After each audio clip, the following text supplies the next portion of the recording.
Shalom. Jumpa lagi bersama saya, Evangelis Putri, dalam acara Renungan 5 Menit bersama Bapak Gembala Ade Sugeng Wiguno. Mari kita siapkan hati kita untuk firman Tuhan kali ini.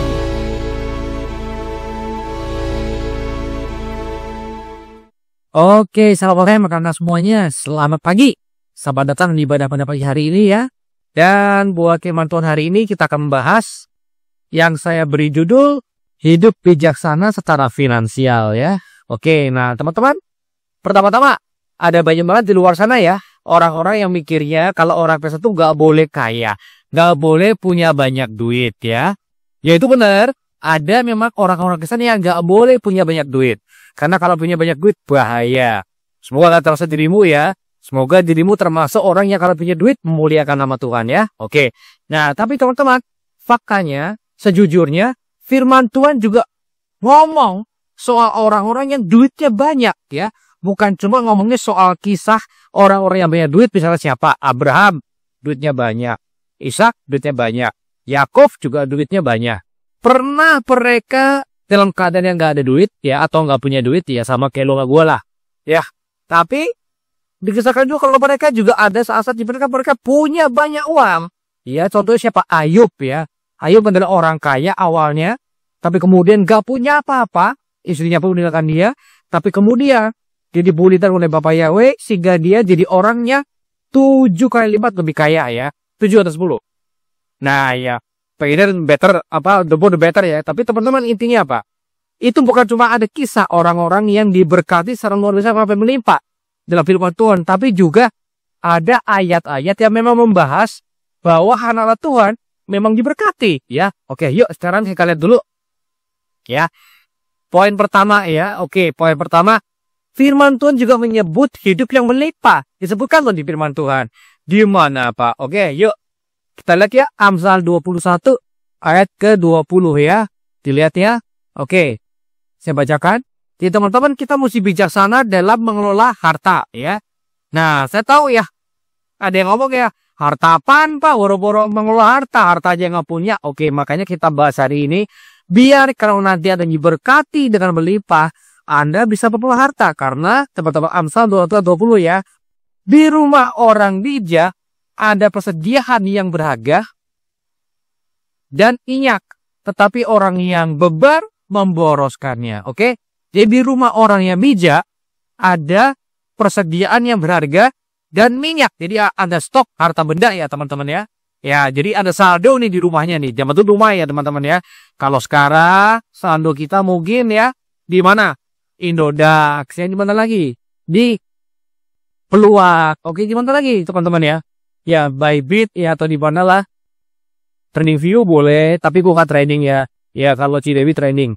Oke, ya teman-teman, di dalam rumah orang bijak ada persediaan yang berharga dan minyak. Ya, ini ngomongin apa sih? Minyak itu sesuatu yang apa? Yang penting ya, sehingga berharga. Ini konteksnya zaman Amsal ya teman-teman. Minyak itu sesuatu yang berharga karena apa? Bisa buat masak, buat mengobati, buat disinfektan ya, gunanya banyak lah. Makanya berharga, mahal ya. Jadi di rumahnya orang bijak ada persediaan yang berharga. Persediaan, treasury, artinya apa ya? Harta teman-teman ya. Kalau orang Jakarta itu banda ya, banda ya. Lu kalau kawin ya lupa lo urus bandak. Sebel saya ngomong gitu. Oke, ya karena pernah saya ingat orangnya terus ngomong ya sama anaknya ya. Lu urus banda, antar ya banda lu diambil sama suami dong. Ya udah, ambillah sama suaminya, nggak masalah. Tapi faktanya yang akhirnya terjadi adalah bandanya suaminya diambil istrinya. Oke, yup. Ya teman-teman, orang yang bijak, kenapa seperti bijak? Bijak itu adalah orang-orang yang apa teman-teman? Orang-orang yang ngerti ngelola pertama-tama, dan kedua ngerti merencanakan teman-teman ya. Nah, jadi orang-orang nih yang suka ngomong ya, udah Pak mengalir aja. Mana ayatnya mengalir aja? Nggak ada ya. Bahkan ada frasa kalau Tuhan ya punya rencana ya. Ya udahlah, belum rencana Tuhan. Berarti Tuhan punya rencana dong. Berarti Tuhan itu nggak mengalir ya. Tuhan itu punya rencana dalam hidup saya dan hidup Anda. Ada rencana Tuhan, bukan cuma Tuhan tuh mengalir. Ya udah geng, lu bisa doa lah, ntar aja lah gitu loh kalau Tuhan tuh ya. Dia punya rencana. Oke. Jadi orang-orang bijak itu merencanakan. Tapi orang bebal kalau punya harta ya, bahkan kadang-kadang bukan harta dia, dihabisin, diboros-borosin ya. Jadi pertama-tama teman-teman adalah apa? Bijaksana dalam mengelola harta. Poin yang kedua, kedua adalah apa? Timun dominan, cukupkan diri. Ya. Nah, jadi teman-teman, kadang-kala ya kalau kita ngobrol gitu ya, habis ibadah gitu, ngobrolnya apa? Kalau aku punya duit, Pak. Wah, aku mau keluar negeri, Pak. Mau jalan-jalan gitu ya. Lalu mulai ada yang merospek. Lu ikut gua aja. Putar level gua biasa gratis. Gitu ya. Terjadi kali kok pakai multi level gua. Lu di gua aja, join gua ya. Tapi kalau nggak pakai join multi level, ngomongnya apa? Kalau gue punya harta, gue mau ke Swiss, Pak. Gue pengen mengunjungi Zurich tuh kayak apa? Kayaknya indah banget ya. Gue pengen ke Rotterdam. Gue pengen ke Amsterdam. Pengen kemana-mana. Aduh teman-teman, aku pengen ke Bandungan di liburan. Tapi teman-teman sih nonton bilang apa? Cukupkanlah diri dengan apa yang ada ya. Janganlah kamu menjadi hamba war. Dan cukupkanlah dirimu dengan apa yang ada padamu. Itu di Ibrani 1 ayat Ibrani 13 ya. Ibrani 13 ayat 5. Ini teman-teman maksudnya apa? Gini loh teman-teman. Kita oke diberkati. Tapi kalau kamu diberkati, ternyata timbul sama kita apa? Kita bisa mencukup diri dengan apa yang ada. Supaya apa? Kalau ada cukup teman-teman ya. Maksudnya apa sih Pak? Maksudnya gini loh. Jadi tuh mikirnya gini. Wah, aku nih butuh transportasi nih. Lalu ya kayak yang kita sering dengar ya. Ada ngomong nih. Kalau itu klaim aja klaim. Klaim apa? Lamborghini. Butuh transportasi. Bukan berarti Lamborghini ya teman-teman ya. Butuhnya apa? Transportasi itu. Jadi kalau Tuhan ngasih kamu itu naik Transjater mau nggak? Kalau Tuhan nyuruh kamu naik Transjakarta mau nggak? Tuhan nyuruh kamu naik Transpakuan. Gelem ra? Ya kira gelem aduh. Bogor. Oke. Kalau teman-teman. Kalau Tuhan nyuruh Anda. Oke. Sungguh sekarang lu naiknya Trans Semarang. Bisa? Harus bisa ya. Aku cakap penanggung segala perkara. Jadi teman-teman. Pada waktu keadaan apapun juga. Kita bisa melihat cukup. Yang kita bilang. Pak. Kalau gua Pak modelnya Pak. Kalau Pak itu harus dijemput tuh Pak. Harus dijemput Pak. Harus ada mobil jemput gua. Minimal Grab. Atau Go-Car. Ya. Karena Go-Car udah internasional sekarang ya. Jadi ngomongnya harus Go-Car. Karena sekarang ada di Vietnam ya. Teman-teman. Enggak. Kita harus jadi orang-orang yang apa? Sanggup. Cakap. Menanggung segala perkara. Jadi kalau Tuhan belum kasih ada mobil. Cukup. Supaya apa? Kalau Tuhan ngasih ada berkat yang melimpah. Ada nggak akan habiskan buat apa? Buat apa? Mobilnya ini kiri. Ini ber ya teman-teman ya. Mobilnya cuma kecil itu loh ya. Kayak sepatu teman-teman ya. Tapi teman-teman mobilnya kecil kayak sepatu. Peleknya racing. Pakai spoiler. Teman-teman yakin deh. Mobil kayak begitu. Lu kasih spoiler, lu kasih pelek racing. Gak bakal bisa racing. Karena apa? Itu mobil keluarga. LCGC. Mobil hemat. Ya. Gak bakal bisa buat racing juga. Jadi ngapain? Lu yang punya mobil kecil kayak sepatu. Lu beli pelek racing. Lu beliin apa lagi? Spoiler. Lu beliin apa lagi? Lu kasih turbo sekalian gitu ya. Well, cuma gak bakal terbang juga mobilmu ya. Jadi cukupkan diri ya teman-teman. Kalau Anda bisa mencukupkan diri sesuai dengan firman Tuhan, maka apa yang terjadi? Barulah Tuhan mikir nih, wah bertanggung jawab dia rupanya sama berkatnya belum seberapa. Wah tambahin dah. Nah oke teman-teman, berikutnya adalah apa? Perencanaan keuangan. Ya, penting banget terutama kalau Anda ini karyawan ya, Anda staff, Anda digaji. Perlu buat Anda planning. Jangan sampai kayak karyawan-karyawan saya dulu teman-teman ya. Kalau bulannya masih bulan muda, happy teman-teman. Makannya di Pizza Hut ya. Sore-sore nih pada ngumpulin duit ya. Kalau udah ngapain? Telepon tuh PHD, telepon Domino's ya. Kenapa? Tanggal muda. Tapi nanti kalau udah mulai tengah-tengah bulan, udah beda. Makanya apa? Udah yang murah aja yuk. Kemana? Warteg. Ya udah, ke warteg ya. Ke warteg makannya murah-murah aja. Kalau perlu nggak ngambil ayam, nggak ngambil daging. Kalau udah akhir bulan teman-teman, pada makan siangnya apa? Makan siangnya promak ya, nggak makan. Temboknya promak ya. Kenapa? Nahan sakit pemawah, nggak wise teman-teman ya. Harus di planning ya. Anda punya gaji berapa di planning supaya kuat dari awal bulan sampai akhir bulan teman-teman. Soko-soko bisa nabung. Tapi kayaknya sulit ya, saya ngerti. Oke. Ya teman-teman, yuk kita belajar dari semut. Ini ayat kesukaannya Tirta ya. Apa ayat kesukaan Tirta? Apa Tirta? Boleh disebutin? Apa? Hai pemalas? Apa? Pergilah kepada semut, Ya, terus perhatikanlah lakunya dan carilah bijak. jadilah bijak. Jadi semut itu bijak karena apa? Firman Tuhan bilang ya dalam Amsal 6 ayat 8 dikatakan bahwa apa? Bahwa semut itu menyediakan makanannya di musim panas, mengumpulkannya pada waktu musim panas ya. Jadi dia menyediakan rotinya di musim panas dan mengumpulkan makanannya pada waktu panen ya. Pada waktu panen. Pada waktu panen ya. Oke ya. Oke, doain banget saya ya teman-teman, masih belum beres nih. Ya. Bapak Yahweh sambil berdoa biar Sugeng boleh operasi di RSCE. Kau berikan dokternya jadwal ngelegain waktu buat Sugeng. Amin. Haleluya ya. Thank you teman-teman. Jadi teman-teman, ya kita perlu bijak kayak semut ya. Karena apa? Pada waktu tanggal muda, tanggal tua, semut itu selalu punya apa? Punya makanan. Dia nyiapin rotinya juga pada waktu musim panas, tapi dia juga nyiapin makanannya pada waktu panen. Artinya apa? Dia planning, dia nggak habisin semua langsung ya. Dia langsung bor ya. Tanggal muda habis semua langsung. Kalau udah tanggal pertengahan, pada mikir apa? Tinggal 40.000 nih. Gimana ya biar duitnya banyak bisa makan enak? Iya, lu main slot aja. Waduh.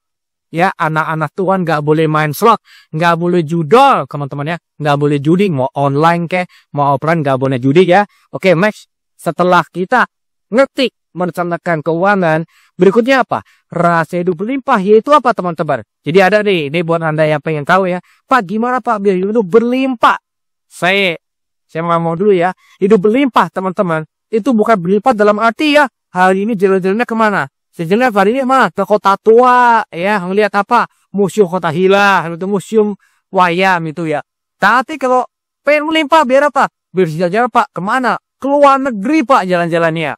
Mau kemana? Gua mau ke Museum Alkitab Pak yang di Amerika. Oke teman-teman, gini. Hidup yang berlimpah menurut firman Tuhan bukan berarti kita banyak pengeluaran ya. Bukan berarti pengeluaran kita juga bertambah ya, melimpah juga, bukan. Tapi apa? Kalau kita cukup, tadi pertama apa dulu ya? Cukup dulu ya. Cukup dulu lalu kita planning keuangan kita, kehidupan kita, keuangan kita. Kita udah cukup, kita planning. Berikutnya apa? Berlimpah. Buat apa? Ya kan kita udah cukup nih dengan segini. Cukup nih ya, cukup ya. Jadi kalau Tuhan kasih kita lebih, kita apain? Kita bisa memberkati ya teman-teman. Pernah ada dulu ya beberapa tahun yang lalu ya, zaman masih Maleaki, nama Maleaki ya teman-teman. Saya masih ingat tuh, ada yang bilang, yuk kita bagi berkat yuk buat A, B, C, D. Mau nggak? Langsung grupnya sepi. Hening. Nggak ada yang komentar teman-teman ya. Padahal itu orang-orang yang bisa ngomong, Pak, aku mau Pak. Diberkati untuk memberkati. Oke. Karena kalau kamu diberkati, memberkati nggak? Oke. Jadi pada waktu kita diberkati, memberkati nggak? Jangan kayak dulu zaman-zaman Maleaki ya teman-teman ya. Kalau ada yuk kita bagi berkat, sepi. Kalau nggak ada ngomong begitu teman-teman, boleh ngomongnya apa? Yo, kita diberkati untuk memberkati. Memberkati enggak? Enggak. Nanti Pak kalau diberkati. Wah berarti lu pancingan dong. Tuhan berkatilah aku Tuhan. Entar aku janji deh. Kalau ingat aku memberkati. Wah. Nggak boleh gitu teman-teman ya. Nggak boleh kayak gitu. Yuk lanjut lagi. Tadi lakukannya apa? Lakukannya adalah pertama-tama. Ingat ya. Segala sesuatu milik Tuhan ya. Segala sesuatu milik Tuhan. Pertama itu dulu ya. Kedua kita dipercayakan untuk mengelola. Bahkan teman-teman mengelola seluruh bumi loh teman-teman. Mengelola seluruh bumi ya. Ada ayatnya tentunya ya. Yaitu apa? Kejadian 1:28 ya. Tuhan memberikan kita berkat ya. Untuk kita apa? Untuk kita apa? Mengelola bumi teman-teman. Jadi kalau Anda baru mengelolanya itu apa? Baru sana ada roh ya. Belum tuh. Lu sudah bumi. Enggak ya bercanda ya. Ini yang main saham pada senyum semua ini ya. Bumi resources bukan. Nggak ngomongin saham. Saya ngomongin apa? Mengelola bumi. Mengelola the whole world teman-teman ya. Kita bisa mengelola bumi. Kalau apa? Kalau kita siap untuk mengelola bumi. Ya teman-teman. Tapi intinya apa? Kita memang ada loh berkat untuk mengelola bumi teman-teman ya. Lalu ada juga dari mana? Matius 25 ayat 14-30 ya. Jadi kita diberkati melimpah teman-teman. Itu apa? Kunci melimpah dengan apa? Dengan kita memberi. Dan kita memberkati ya. Jadi ngomong nih, wah ngomongnya kok, kalau udah ngomongnya kok memberkati, memberi. Teman-teman, kalau Anda mau hidup berkelimpahan, emang begitu. Kadang gua heran deh ya, sama orang-orang nih, yang planningnya tuh kacau. Gimana maksudnya planning kacau? Saya ngerti ya, handphone lu rusak. Tapi, kalau ngomong handphone rusak, kok bisa beli ya biarpun bekas, biarpun second, Tapi ternyata baru juga ada ya. Kok bisa beli ya? Tapi kalau sudah perpuluhan, nggak bisa. Perpuluhan itu apa sih? Itu bukti syukur kita pada Tuhan loh teman-teman. Bukan gua butuh duit, gua minta lu. Perpuluhan mas, enggak. Itu Anda memberikan pada Tuhan, mengembalikan pada Tuhan. Bukan memberi ya, mengembalikan pada Tuhan. Bukti Anda bersyukur pada Tuhan. Ya, dengan perpuluhan. Aku bersyukur Bapak. Yang lainnya nggak punya kerjaan, nggak punya uang, nggak punya income. Gua biarpun kerjaannya gini-gini doang, tapi punya income loh Tuhan. Aku bisa punya penghasilan. Nah, Anda bersyukur, Anda perpuluhan teman-teman ya. Jadi teman-teman ya, saya kadang heran loh. Nggak punya income, nggak pernah perpuluhan, karena katanya nggak punya income. Kok bisa tuh handphone ya? Bingung aku. Teman-teman, Anda nggak niku saya loh, gua sih nggak masalah. Tapi kalau Anda nggak perpuluhan, ingat tuh, yang Anda curangi adalah berkat-berkat Anda sendiri. Harusnya Anda diberkati lebih dari itu. Tapi Anda nggak diberkati sebanyak itu karena apa? Karena Anda mencuri milik Tuhan. Ingat kita Maleakhi ya, mencuri milik Tuhan. Ya, jadi jangan mencuri milik Tuhan. Anda perpuluhan, lalu setelah Anda perpuluhan, Anda baru memberi dengan sukacita ya. Dengan cara apa? Ya, diakonia. Kalau ada yang sakit, ya kemarin ada yang sakit tuh kemarin. Jangan nyebut nama, nanti rekam. Ya, ada sakit. Anda udah ngunjungin belum? Udah doain belum? Bawa apa Anda waktu ngunjungin? Bawa roti kah? Bawa buah? Bawa obat, bawa apa ya? Yuk kita berdiakonia. Karena apa? Kita wajib saling mengasihi sesama jemaat sendiri teman-teman ya. Oke, ya teman-teman, tindakan nyatanya apa nih? Kita dalam firman harus tindakan nyata dong. Tindakan nyatanya apa? Percaya semua itu milik Tuhan. Kedua, percaya kalau Tuhan itu memelihara kita. Ayo kalau kita doa, saya doa juga Anda ngerti sesin doanya apa? Lemparkanlah kamu kepada Yahweh. Karena dia memelihara kamu teman-teman. Jadi percaya Tuhan memelihara kita. Lalu percaya juga kalau Tuhan ingin kita jadi berkah. Tuhan ingin kita jadi berkat, teman-teman ya. Oke, berikutnya adalah apa? Yuk kita mengembalikan persepuluhan dan kita juga memberi bagi teman-teman jemaat yang sedang berkesusahan, teman-teman ya. Bukan berarti wah asik nih, gue ibadah di Hope aja. Kalau gue foto gue dikasih. Bukan ini teman-teman ya. Bukan artinya ini tempat buat kita menerima, bukan. Tapi gereja ada tempat buat kita berkesempatan untuk kita apa? Memberi, untuk kita memberkati. Karena apa? Karena saya rindu teman-teman Anda diberkati juga. Saya rindu ya, Anda ya ke luar negeri setahun 4 kali, jadi 8 kali. Yang nggak pernah ke luar negeri, bisa ke luar negeri dan bukan jadi TKI yo maksudnya ya. Bukan kerja loh. Tapi liburan ke luar negeri itu kerinduan saya. Nah gimana Anda mau diberkati kalau Anda nggak mau berpuluhan, nggak mau memberkati teman-teman. Karena itu adalah rahasia hidup berlimpahan ya. Jadi intinya teman-teman. Kali ini saya ninggung ini di bulan Juli akhir, besok udah Agustus. Ya teman-teman, bukan buat saya butuh duit, kasih kurit. Bukan gitu teman-teman. Tapi justru ini pertengahan tahun, kita udah mau nyampe semester, udah masuk semester kedua teman-teman. Nyampe, udah lebih nih, udah Juli, udah mau Agustus ya. Kita udah lewat semester kedua, kok mulai pemuluhan lagi Pak? Kan harusnya Januari doang. Betul, berarti ada pinter. Anda apa kurikulum di GPFO. Tapi teman-teman saya ngomong ini buat apa? Kalau ibaratnya goal setting, lu udah setengah tahun lu, harusnya udah setengah goal tercapai. Kita dalam keadaan kita sebagai orang-orang anak-anak Bapak Yahweh, ya, dalam nama Tuhan Yesus Masiah, harusnya setengah tahun, Anda juga udah separuh jalan loh. Goal kita apa sih goal kita? Goal itu apa? Baca Alkitab, baca firman Tuhan, renungan tiap hari. Lah renungan kalau saya kirim aja Anda pada nggak buka kok ya. Buka teman-teman ya. Karena buat apa? Bantu. Kadang-kadang renungan saya cuma 5 menit, kadang-kadang nggak nyampe 5 menit, kadang-kadang 10 menit sih. Tapi teman-teman, tujuannya buat apa? Anda mulai incun kalau pagi, Anda mulai dengerin firman Tuhan, Roh Kudus bicara, dan hidup Anda diarahkan. Yang tadinya mau ke kiri, jadi ke kanan. Ya, itu yang penting teman-teman. Yang penting apa teman-teman? Yuk, udah lewat setengah tahun teman-teman. Mari kita kejar yuk. Goal kita masing-masing bukan goal duniawi. Goal rohani yaitu apa? Lebih banyak lagi kita berdoa. Banyak lagi kita baca firman. Banyak lagi kita apa? Melayani. Banyak lagi kita apa? Memberkati. Itu wajib banget teman-teman ya. Oke teman-teman. Jadi intinya hari ini. Boleh nggak sih hidup diberkati? Boleh banget. Maka firman Tuhan juga mengatakan, ada ayat yang mengatakan apa? Hidup berlimpahan. Yaitu apa? Hidup jadi berkat. Saya tahu kok. Anda jadi berkat tuh gara-gara apa? Ya belum diberkati Pak. Oke, deal. Setuju. Kalau gitu yuk. Biar jadi berkat. Yuk kita mulai fokus pada firman Tuhan. Ya. Kita jadi berkat. Teman-teman ya, percaya Tuhan memelihara kita, percaya pemeliharaan Tuhan artinya apa? Kita perpuluhan, kita memberkati juga ya.